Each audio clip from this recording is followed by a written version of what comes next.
Salam jumpa kembali saudara-saudariku yang terkasih dalam Tuhan kita Yesus Kristus.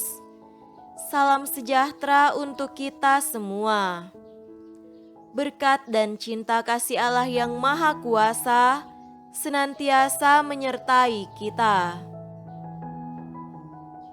Hari Kamis tanggal 10 Februari tahun 2022 adalah peringatan wajib Santa Skolastika Perawan. Skolastika adalah adik kandung Santo Benediktus. Sejak muda, Skolastika bercita-cita menjadi seorang biarawati agar lebih total menyerahkan diri kepada Allah dalam doa dan tapa. Setelah menjadi seorang biarawati, ia pun mendirikan sebuah biara tersendiri yang berdekatan dengan biara Monte Cassino. Banyak wanita lain mengikuti jejak Skolastika dan tinggal di biara itu. Skolastika dan kakaknya Benediktus saling mengunjungi dan meneguhkan. Skolastika mengunjungi Benediktus kakaknya untuk mendapatkan bimbingan rohani, baik demi kemajuan hidup rohaninya sendiri maupun kemajuan hidup rohani suster-susternya. Menjelang ajalnya, Skolastika membujuk Benediktus agar menemaninya sambil menceritakan kehidupan orang-orang kudus yang sudah meninggal. Tidak lama kemudian, Skolastika meninggal dunia di hadapan kakaknya sendiri.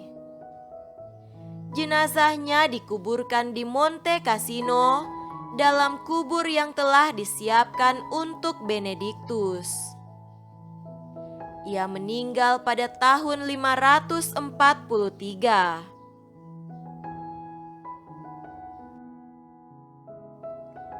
Marilah kita mendengarkan dan merenungkan bacaan-bacaan kitab suci. Bacaan pertama dari kitab pertama Raja-Raja, pasal 11 ayat 4-13. Sebab pada waktu Salomo sudah tua, istri-istrinya itu mencondongkan hatinya kepada allah-allah lain, sehingga ia tidak dengan sepenuh hati berpaut kepada Tuhan Allahnya, seperti Daud ayahnya. Demikianlah Salomo mengikuti Asitoret, dewi orang Sidon, dan mengikuti Milkom, dewa kejijikan sembahan orang Amon, dan Salomo melakukan apa yang jahat di mata Tuhan, dan ia tidak dengan sepenuh hati mengikuti Tuhan, seperti Daud ayahnya. Pada waktu itu, Salomo mendirikan bukit pengorbanan bagi Kamos, dewa kejijikan sembahan orang Moab, di gunung di sebelah timur Yerusalem, dan bagi Molok, dewa kejijikan sembahan Bani Amon. Demikian juga dilakukannya bagi semua istrinya, orang-orang asing itu yang mempersembahkan korban ukupan dan korban sembelihan kepada allah-allah mereka.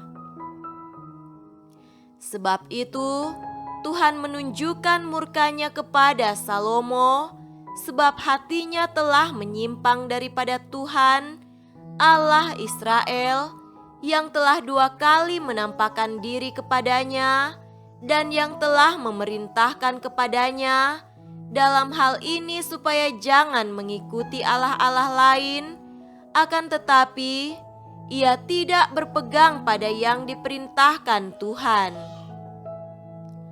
Lalu berfirmanlah Tuhan kepada Salomo, oleh karena begitu kelakuanmu, yakni engkau tidak berpegang pada perjanjian dan segala ketetapanku yang telah kuperintahkan kepadamu, maka sesungguhnya aku akan mengoyakkan kerajaan itu daripadamu dan akan memberikannya kepada hamba-Mu. Hanya pada waktu hidupmu ini, aku belum mau melakukannya oleh karena Daud ayahmu. Dari tangan anakmu lah aku akan mengoyakkannya. Namun demikian, kerajaan itu tidak seluruhnya akan kukoyakkan daripadanya. Satu suku akan kuberikan kepada anakmu, oleh karena hambaku Daud dan oleh karena Yerusalem yang telah kupilih. Demikianlah sabda Tuhan. Syukur kepada Allah.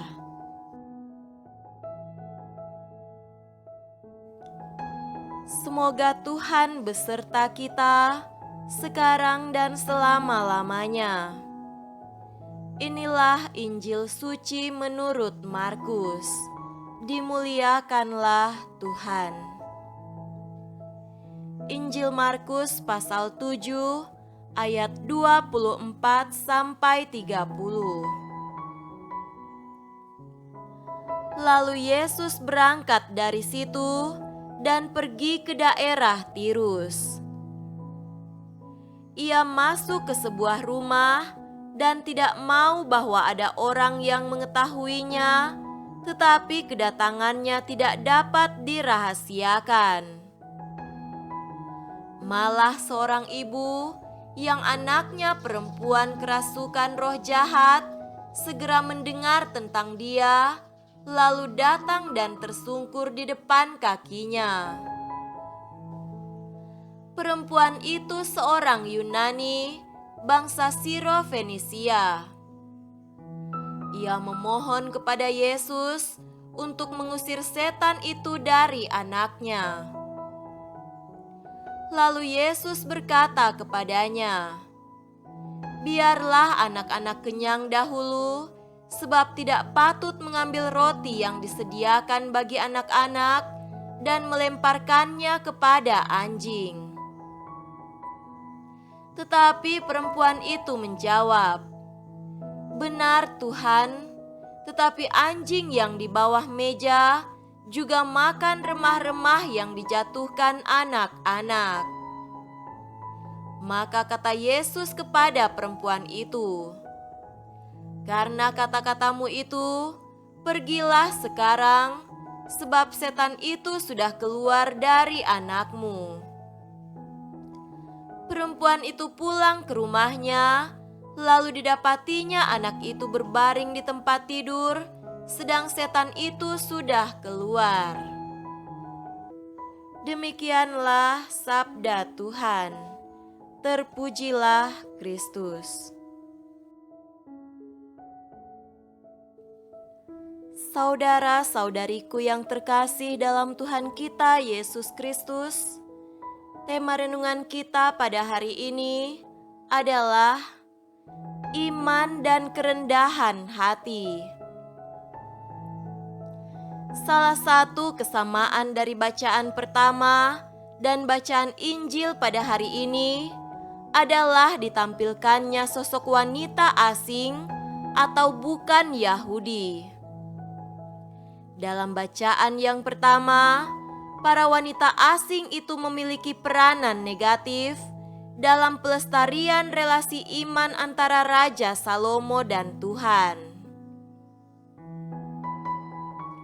Para wanita asing yang diperistri oleh Salomo secara aktif mencondongkan hatinya kepada Allah-Allah lain, sehingga ia tidak sepenuhnya memusatkan perhatiannya kepada Tuhan. Pada akhirnya, meskipun tersohor dengan kebijaksanaannya, hal itu tidak dapat membantunya untuk merawat iman dan kesetiaannya kepada Tuhan. Wanita asing yang disebut dalam bacaan Injil, seorang Yunani bangsa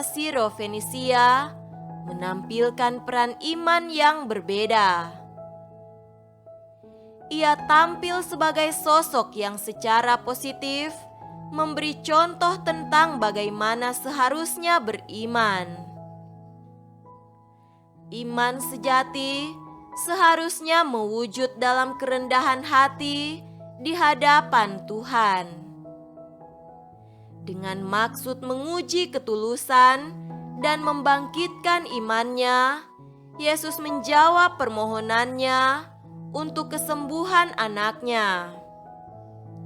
Biarlah anak-anak kenyang dahulu, sebab tidak patut mengambil roti yang disediakan bagi anak-anak dan melemparkannya kepada anjing.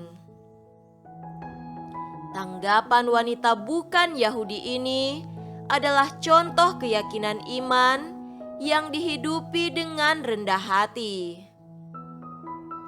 Benar Tuhan, tetapi anjing yang di bawah meja juga makan remah-remah yang dijatuhkan anak-anak. Ia tidak mendebat karena merasa direndahkan. Wanita asing ini dengan rendah hati mengakui bahwa ia tidak memohon berdasarkan kepantasannya, tetapi berdasarkan kemurahan Tuhan. Saudara-saudariku yang terkasih, Yesus memuji iman yang teguh, berbalut kerendahan hati dari wanita asing ini. Sikap wanita asing ini sangat berbeda dengan para pemimpin agama Yahudi yang bangga mematok diri layak dan pantas di hadapan Tuhan. Sebaliknya, wanita ini bersandar sepenuhnya kepada kemurahan Tuhan karena ia sadar akan ketidaklayakannya di hadapan Tuhan. Dan memang hanya dengan iman yang teguh dan kerendahan hati kita dapat menerima belas kasih Tuhan. Semoga demikian. Amin.